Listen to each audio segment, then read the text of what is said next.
सिया और चेतन चौधरी को judicial custody मिलने से पहले पुणे पुलिस को सिया का एक दूसरा मोबाइल फोन हाथ लगा था जिसका डेटा रिकवर हो चुका है, जहां पर सिया की स्नैपचैट पर अपनी फ्रेंड से बातचीत करते हुए एक चैट सामने निकल कर आई है। जब आप उसे देखेंगे तो आप दंग रह जाएंगे और आपको पता चलेगा कि सिया के दिमाग में कब से अपने मंगेतर केतन अग्रवाल को मारने की प्लानिंग पनप रही थी।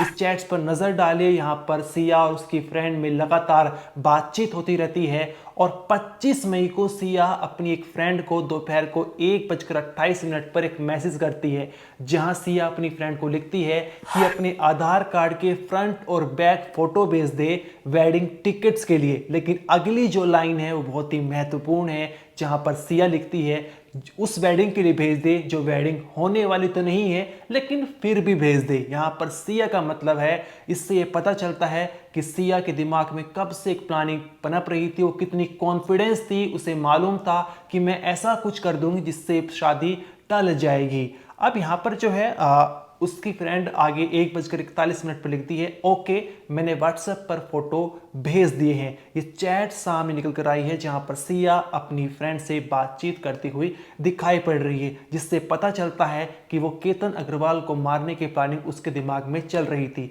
अब ये जो दूसरा मोबाइल फोन पुलिस ने जब्त किया था जिसके चैट्स अब रिकवर सामने निकल कर आई है, इसमें यह भी पता चला है कि सिया और चेतन चौधरी के बीच में कोड वर्ड, निकनेम और इमोजी से जो है बातचीत हो रही थी। इन सभी कोड वर्ड से जो है वो केतन अग्रवाल की प्लानिंग यहां पर बनाई जा रही थी। ये इतने शातिर थे कि अगर हमारा फोन जब्त भी होता है, उसका डेटा रिकवर भी हो जाता, तब भी पुलिस कुछ पता नहीं लगा पाएगी, क्योंकि कोड वर्ड्स में ये बातचीत कर रहे थे। अब ये कोड वर्ड्स में क्या बातचीत कर रहे थे, इसी मामले को जानने के लिए जो है पुणे पुलिस अदालत में इनकी 3 दिन की पुलिस रिमांड की और मांग करती है, लेकिन अदालत ने इस डिमांड को खारिज कर दिया। साथ ही सिया और चेतन चौधरी का एक फोटो भी सामने निकल कर आया है, जहां पर सिया ने ब्लैक कलर का चश्मा पहन रखा है और ये फोटो अपने इंस्टाग्राम स्टोरी पर लगा रखा था, जो उसके फोन दूसरे जब्त हुआ है उसके डेटा रिकवर करने पर मिला है। यहां पर उसके बगल में चेतन चौधरी है, दोनों ने एक क्रिकेट टीम की जर्सी पहन रखी है और इन दोनों के बगल में एक लड़का और बैठा हुआ है।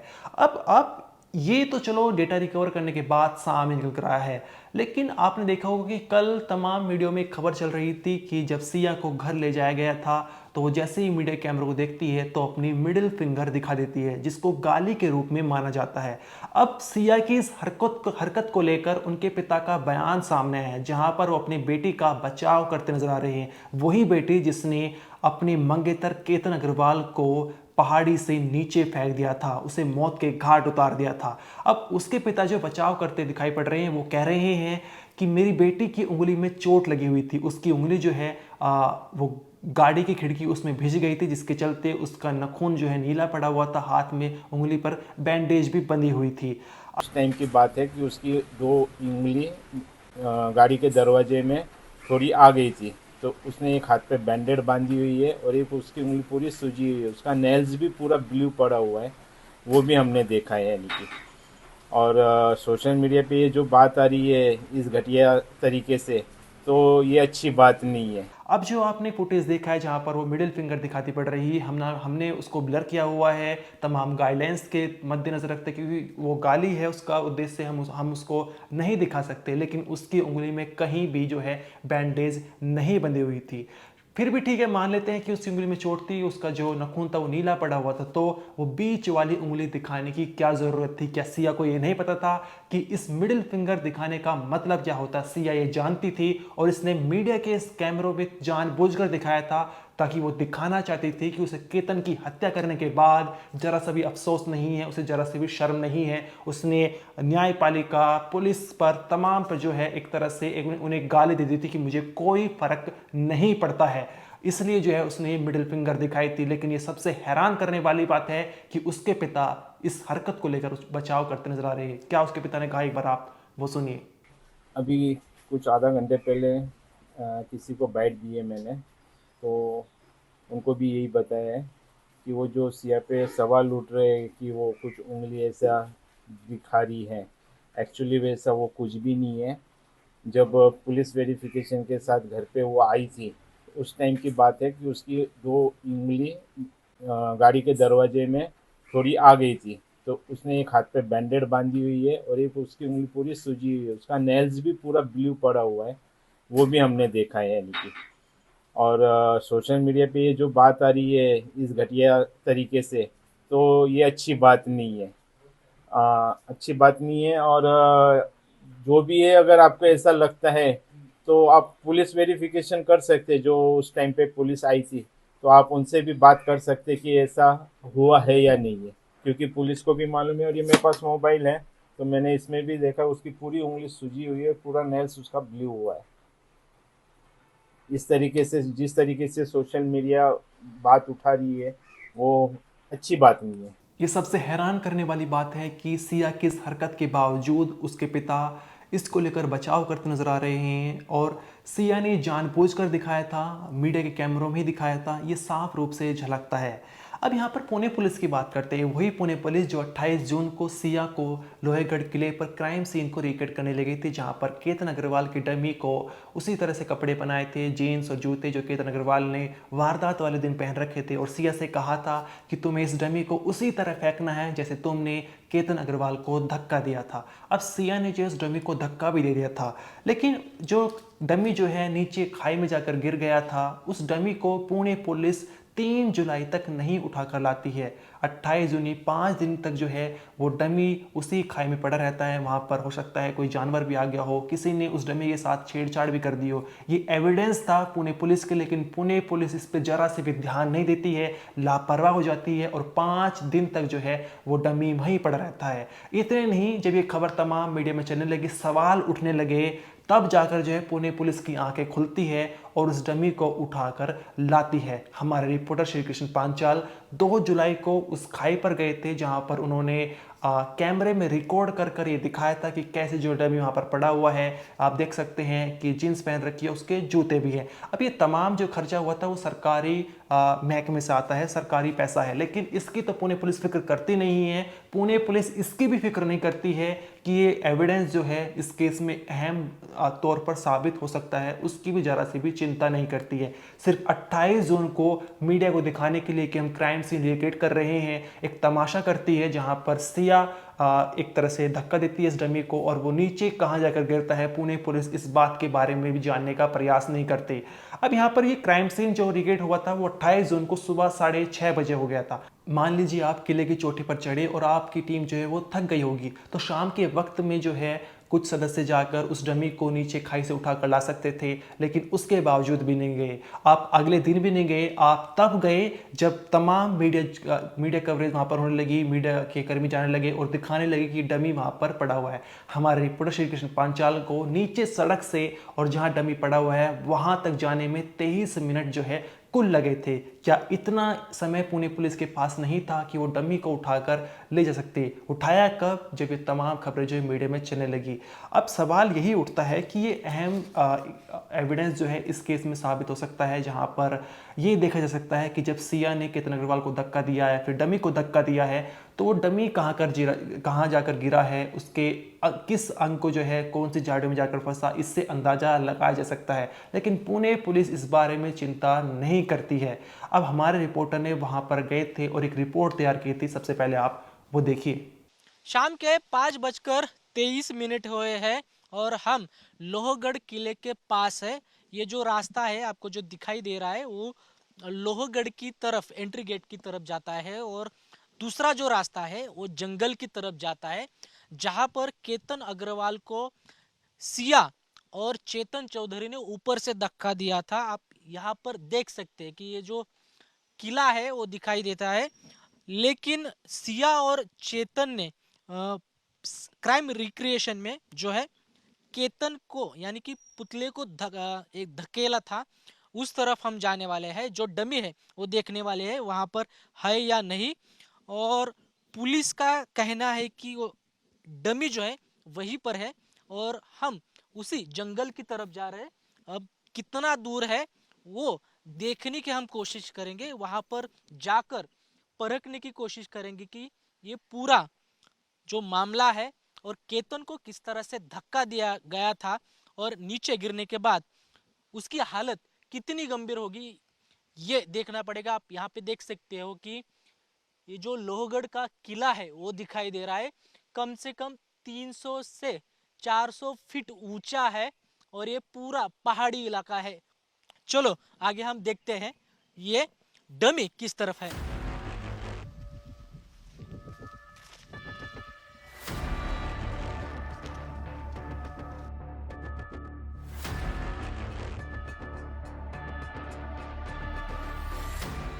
ये पूरा घना जंगल है और अभी 5:40 हुए हैं। हमने 5:23 को चढ़ाई की थी। आप यहाँ पे देख सकते हैं कि लोहगढ़ किले के ठीक नीचे जहाँ केतन को धक्का दिया था उस तरफ आ गया है। 5:40 हुए और भी हमें टाइम लगने वाला है। ठीक किले के नीचे हम आने की कोशिश कर रहे हैं जहाँ पर केतन को फेंका गया था, धक्का दिया गया था।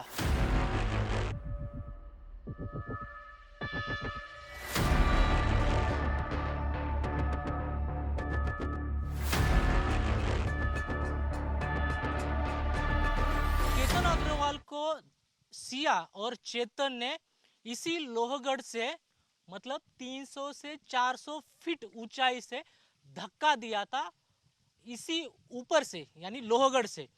और यहाँ मतलब जहाँ हम खड़े हैं, आज तक की टीम खड़ी है, वहां पर केतन अग्रवाल की डेड बॉडी मिली है।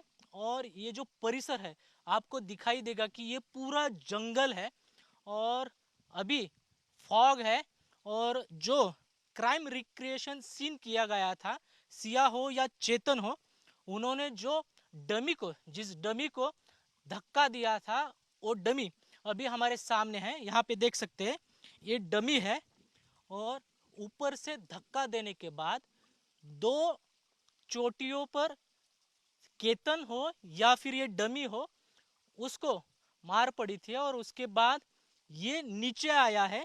आप यहाँ पर देख सकते हैं कि इस डमी की क्या अवस्था हुई है।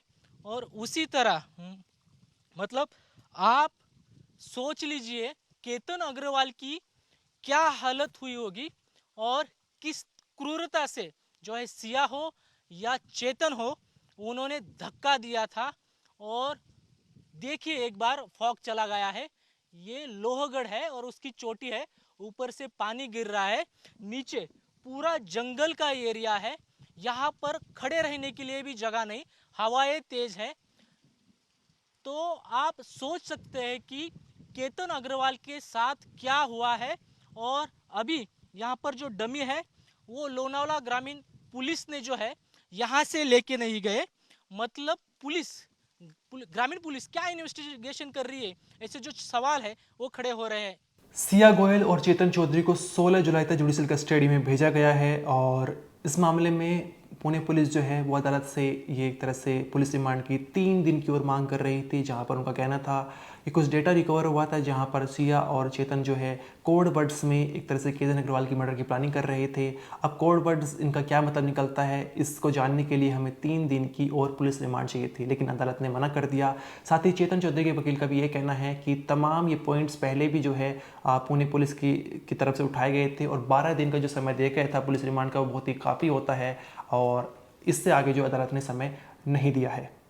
जी, पुलिस की तरफ से 5 ग्राउंड्स रखे गए थे, जिनमें से पहले 3 ग्राउंड्स जो उनकी फ़ोन से डेटा रिकवर किया जाता है उससे रिगार्डिंग था।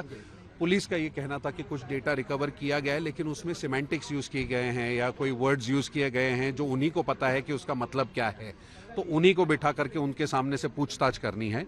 दूसरा, सिया के पास से उन्हें कोई एक फ़ोन जब्त किया है, उसके बारे में उनको डेटा रिकवर करना है। तीसरी बात ये उन्होंने कही कि उनके तीसरे आदमी के इन्वॉल्वमेंट की शक्यता या आशंका है।